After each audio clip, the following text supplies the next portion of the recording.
د نبی علیه الصلاة والسلام آخري ارمان او د خپل امت سره مینه.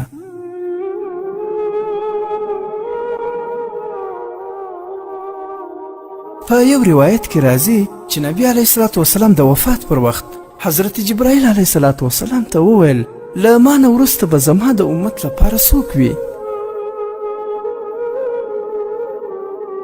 الله تعالی حضرت جبرائیل امین ته وحی ولیږه چې زما حبیب محمد صلی الله علیه وسلم ته زیری ورکړه چې زه به هغه د امت په باره کې خفه نه کړم، او د دې خبرې زیری هم ورکړه چې کله خلک د محشر په ورځ پاسول کیږي له ټولو نه مخکې به هغه پاسول کیږي.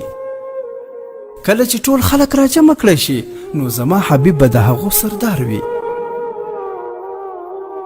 جنت به تر هغه وخته پورې په نور امتونو حرام وي تر څو چې د محمد صلی الله علیه وسلم امت پکې نه وي داخل شوی.